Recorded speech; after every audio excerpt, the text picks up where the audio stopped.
Enter FM Tokyo Music Creator 今夜のゲストは一般社団法人日本音楽著作権協会ジャスラック理事、そして一般社団法人日本音楽作家団体協議会の常任理事のアーティスト遠藤さんです。こんばんは、よろしくお願いします。こんばんは、今週もよろしくお願いします。お願いします。先週に引き続き、著作権 Yes or No ということで、いくつか著作権にまつわるお題を遠藤さんに出していただき、私が、それがお金が発生するのかしないのかを一問一答方式で答えていきたいと思います。よろしくお願いします。お願いします。じゃあ問題出していいですか。はい、お願いします。市区町村の主催するチャリティーイベント、ここの会場でですね、楽曲を流したら、お金が発生するでしょうか、かからないでしょうか。でも市区町村っていう時点でなんかちゃんとその組織が運営しているものだから、これはお金が発生します。いや、これね、問題がちょっとまた情報が少ないんでごめんなさい。グレーゾーンなんですね。これね、まず、市区町村の主催するチャリティーイベントってことは、おそらく非営利なのではないかなと。そう、チャリティーだからと、ここで今僕はこの文章を読み取りました。でさらに入場料取ってないんじゃないかなと。ということですか。でチャリティーってことは世界的に日本ではそうじじゃないとこもあるかもしれないですけど、出演者にギャラが払われてない無償でボランティアでこう出てたりするんじゃないかなと思うので、金銭の発生がないから、これはもう要は著作権使用料発生しないんです。じゃあ営利か非営利かでだいぶ違ってくるということですね。そうですね。3つありまして、まず営利か非営利か、で非営利で、その次もまたハードルがあるんですよ。入場料があるかないか、そのイベントだったら、で、入場料ないと、また最後の1個のハードルが、例えば演奏がスピーカーで適当にこう音源流れるんだったらいいんですけど、演奏するとなると、その演奏者にギャラが払われてるかどうか。払われていればかかっちゃうんですよね。払ってない、要は全部無料だったら、これは著作権使用料発生しません。これジャスラックのルールっていうよりも著作権法のもうルールなんですよね。それだと権利制限といって著作権が及ばないよっていう考え方になってるんです。今ふと思ったんですけど、例えばじゃあちょっと営利な、営利だけどチャリティーイベントのことってあります？あるでしょうね。世の中にあるでしょうね。なんかそうですね、営利だけどなんか本来かける予定じゃなかったけど、案外なんかやっぱ寂しいからちょっと軽く音楽でもかけちゃうみたいな感じで、もう持ってきたポータブル、スピーカーでかけてしまっていた、それもアウトになるってことですかね。そうですね。それはバレてもバレなくてもアウトなんでしょうけど、バレない可能性もでもありえちゃう。そうですね。要は犯罪と一緒、規模は違いますけど、犯罪もやっぱバレなければ明るみに出ませんから、それもバレなければ明るみには出ませんけれども、結構そこは気にしなきゃいけないということですね。本当は原則としてはそうですね。ちゃんと考えていかなきゃいけないですね。そうですね。ありがとうございます。次の問題。友達を自宅に招待して、その自宅で限定版の CD をかけて、一緒に音楽鑑賞をした。これはお金かかるでしょう。金銭発生してないもんね。友達と一緒に楽しく見たいだけだからかからない。そうですね。これはかからないですね。もう当然です。これかかっちゃったら大変ですね。いや、ただあんまり音楽著作権に詳しくない方とかだとイメージ的に、ジャスラック鼻歌歌ったらお金取り来るぞみたいなね、都市伝説よく初めて聞きました。そういうこと言われる方いるんですよ。でだからそれもう当然お金なんか発生しないよっていうところ。そこは皆さん安心してください。安心して鼻歌をかかりませんよ。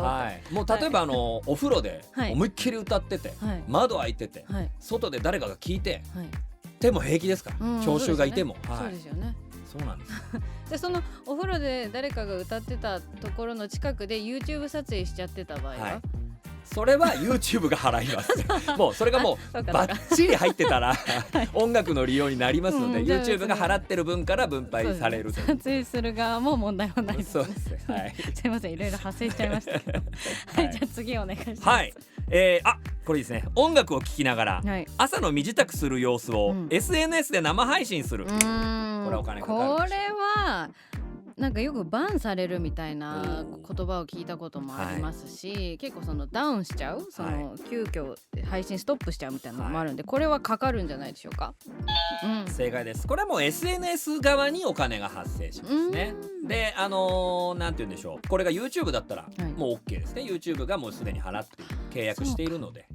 これはもうやりたい放題です。 YouTube でしたら。インスタグラムとかだと、インスタもFacebook がやってます、メタがやってます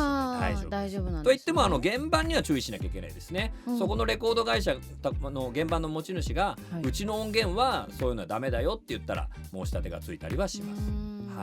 ただ著作権的には OK です。その現場は著作隣接権なのでちょっと違うんです。隣接権というのは、隣接権というのはレコード制作者とか実演家に与えられる権利なんです。演奏した人の権利、もしくは録音物を作った人の権利とかになるんですよね。で著作権はメロディーや詩の権利なんですよね。これがまた別物でして複雑なんですよね。でもすごく大事な点ですね。じゃあよくね DJ 配信していらっしゃる方とかもいらっしゃいますけど、それも結局 YouTube とかだと YouTube が払ってるから問題ないっていうことなんですね。ただその選曲にはちょっと気をつけなきゃいけないっていう。そうですね。ただ一点日本で一番有名な SNS の一つである X に関しては、ジャスラックと契約していないので、ジャスラック X に上げたい人はジャスラックと直接契約、個人の方がもう僕 X で曲流したいんですけどって言って申請する人も結構いらっしゃいます。でもほとんどの方が申請しないで勝手にやっちゃってますので、そこはX とのジャスラックの協議がずっと続いてるんですけれども、おーすいません、続いてるということですね。じゃあその先週歌ってみた動画も結局は YouTube が支払ってるから大丈夫だよってことでしたけど、じゃあ X でカバー動画を上げることも結構シビアというかグレーゾーンっていうことですね。実は原則的にはダメなんですよね。そうなんです。じゃあ今アーティストを目指したいとか自分の歌声を広めたいっていう人たちがカバー動画を出すなら、インスタグラムと YouTube なら今のところは大丈夫だよっていうことなんですね。あとはジャスラックやネクストーンの管理楽曲じゃなく、自分のオリジナル今生まれた曲とかだったらもうそれはもちろん自分次第なのでいくらでも大丈夫。ありがとうございます。じゃあ最後の質問ですかね。最後問題です。なんだこれ複雑だな。店舗を間借りして1日限定のカレー屋さんを行うとき、店内 BGM を好きなアーティストの楽曲にした。これはお金かかるんですか？特殊すぎるあれですね。1日だけなんですね。1日だけで1日だけというここになんか引っ掛けがあるんですかね。いやどうなんでしょう。これは、ダメですか？お金がかかるということです。かかりますか？正解です。もうこれはもう今までの流れと一緒で、営利目的ですよね。でお客さんがお金払って食べに来ているということはもう商売なので、そこでBGM 流すときはちゃんとお金払ってくださいということです。じゃあこういうラジオを流していた場合はどうなるんですか？これがですね、放送っていうのはまた著作権法の中で放送に関しては特別に分けられてまして、要は中華料理屋さんでテレビ流れてるとか、あとラジオ流れてる、これは OK なんです。じゃあそのラジオの中で流れてる曲も別にも大丈夫です。あと有線放送、これももう別で許諾されているので、そうなんです。じゃあ流すならラジオということですね。そうなんです。ラジオですね。ラジオは安心。ラジオ流しましょう。ラジオ安心、ラジオ安心。たまにねお店でなんか曲流れてるなと思ったら、なんかピコンって音が入ったりとかして、これ誰かの携帯からなんか流れてんのかみたいなのがあったりするんですけど、あれはじゃあつまりちょっとアウトっていう。アウトです。あれはアウトっていうか、それはそれがジャスラックやね、ジャスラックにちゃんと契約してれば OK です。ただ問題はですね、Spotify とか Apple Music とかで多分スマホで流してるお店ってあるんですけども、あれは Spotify や Apple Music の規約違反になります。商売目的でそうやって流しちゃダメだよっていう風になってる。人が個人で音楽鑑賞するためにその分のお金をもらって提供してるだけなので、それを別の商売で BGM として使うんだったらそれはちょっと話違うよっていうのが基本原則。やっぱりラジオが最強ですね。ラジオですね。ラジオが世界を救いますね。救いますね。これは素晴らしい。一つ明確になりました。ありがとうございます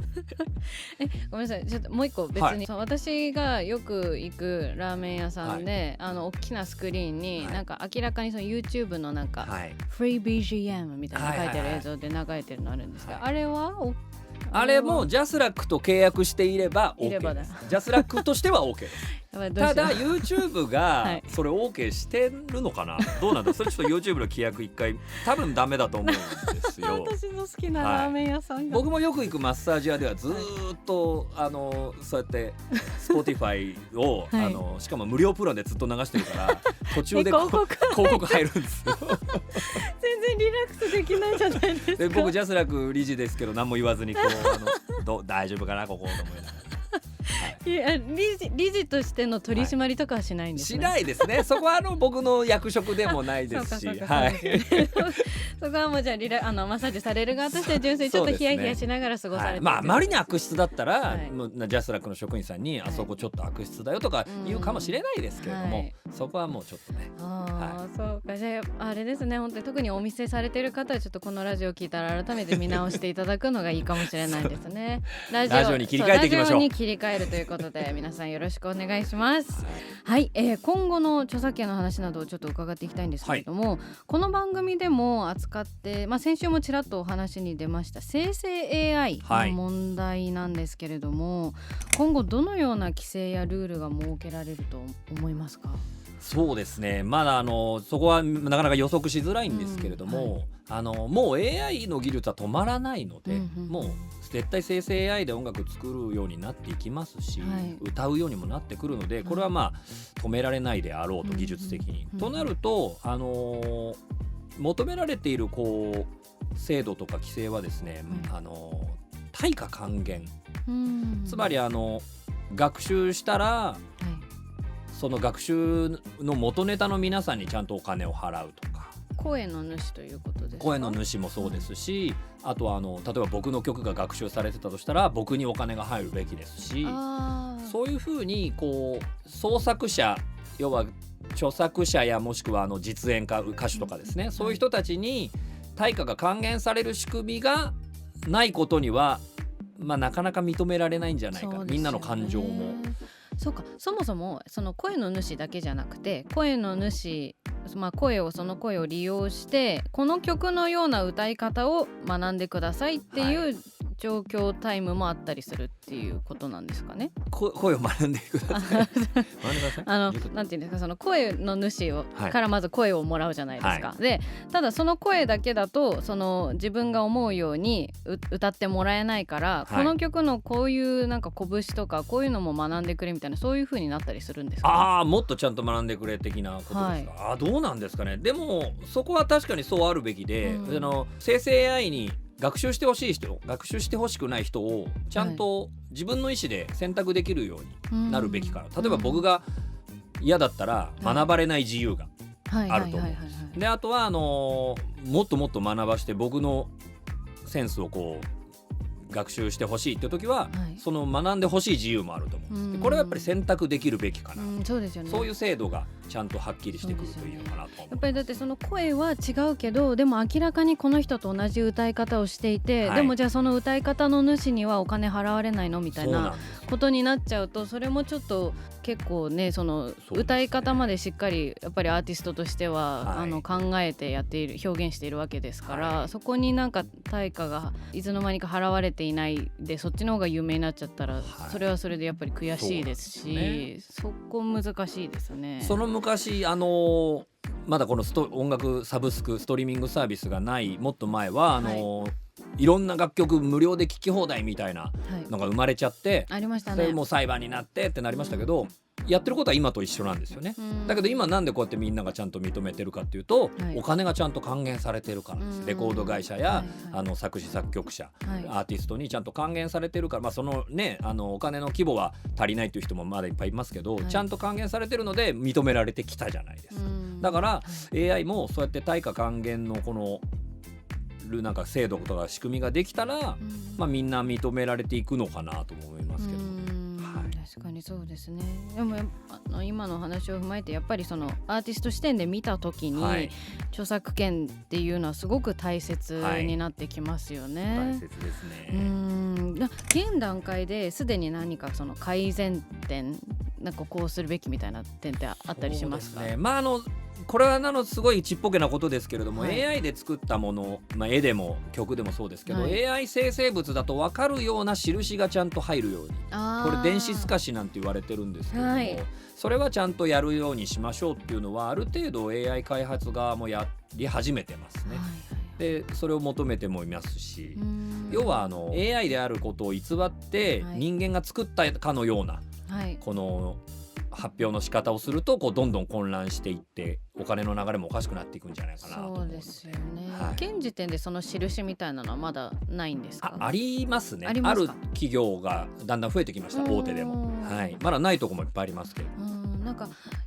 去年だったか一昨年だったかに何かのどこかのイベントのフライヤーでイラストレーターさんたちのイベントなのにフライヤーは AI で作られていたみたいなものがあって、はい、結構ちょっと問題になっていましたよね、はい、それもこれは AI を使ってますって言えば納得する人もしない人もいるでしょうけど、はい、まだ良心的ですよね、はっきりさせておけばっていうところですね、はい、そうか。じゃあ結局先ほど遠藤さんもおっしゃっていたようにやっぱり AI を使ってのこれからの活動っていうのはまだ未知数なところがたくさんありますから、はい、その度にしっかり確認を取るっていうのが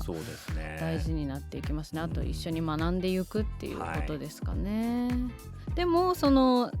じゃあどうやって何が OK で何がダメなのかっていうのはもちろんこのラジオを聞いてある程度分かったところもあると思いますけど、どこで学んでいけるのかっていうなんかはっきりとした場所っていうのはまだないんでしょうか？いやこれが実はですねいろんな団体やいろんな行政がちゃんとセミナー的なことはずっとやってるんですよね。もう定期的に繰り返されてますし、はい、ただそれが多くの人には届いていないということでもうこれは発信する我々とか行政がちゃんとやらなきゃいけませんし、気になる人も自分からこの情報を探しに行ってほしいなと、それが合わさってようやく広まっていくのかなと思いますね。昨今では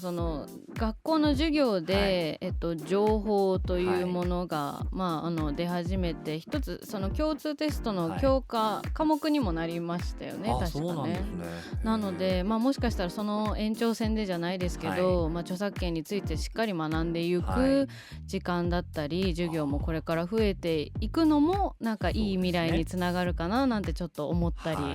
しましたね。一個あれですよ、僕ジャスラック理事なんで言いますけれども、はい、ジャスラックがラーニングスクエアっていうのやってまして、はい、これ文化授業でやってるんですけれども、はい、皆さん無料で授業を受けられる、要は頼まれてジャスラックが授業をしに行くんですよ。講師と、大学教授とか、僕みたいな理事とかが行って、著作権の授業をするんです。でそれ全部無料でできる。すごい。僕それでよく高校とかに著作権の授業しに行ってるんですけれども、これ全然無料でできますので、申請とかいろいろちょっと手続きが必要ですけれども、ぜひ利用してください。皆さん、教員の皆さんぜひお願いします。全然学校だけじゃなくて団体、会社、企業とかでも、あと市町村とか任意団体とかでも相手に授業をやってますので、ぜひ活用してください。すごく大事ですね。よろしくお願いします、ありがとうございます。たくさんお話を聞いてきましたが、お時間が来てしまいました。遠藤さん、2週にわたりいかがでしたでしょうか？楽しかったです。ありがとうございます。意外と本当に著作権についてぐいぐい聞いてくれて嬉しいですね。なかなかないですよ。いや、私自身もやっぱりなかなかね、勉強する機会を自分で設けられていなかったところが正直あったので、今回すごく貴重なお時間いただけて嬉しかったです。だったら嬉しいです。ありがとうございます。最後に遠藤さんから何かお知らせがあればお願いします。じゃあ3月の29日ですね、ケンドリックスエクスペリエンスっていうイベントがありまして、これもジャスラックが母体となってやってるんですけれども、これ場所は渋谷で開催されるんですけれども、音楽ライブもありますし、クリエイターがいろいろ集まって音楽の作り方に関する話をしたり、実際にそこでコライトって言ってイベント上で曲を作ったりとか、あと権利にまつわる話とかをいろいろする、この音楽クリエイター向けのイベントがありますので、ちょっとご興味ある方、ぜひ遊びに来てください。遠藤さんの SNS などもチェックすれば。遠藤さんの SNS チェックしたらじゃあすみません僕も告知しますそこでじゃあ僕の SNS を見てください、はい、チェックしてみてください。よろしくお願いします。ということでゲストは一般社団法人日本音楽著作権協会ジャスラック理事、そして一般社団法人日本音楽作家団体協議会の常任理事のアーティスト遠藤さんでした。ありがとうございました。ありがとうございました。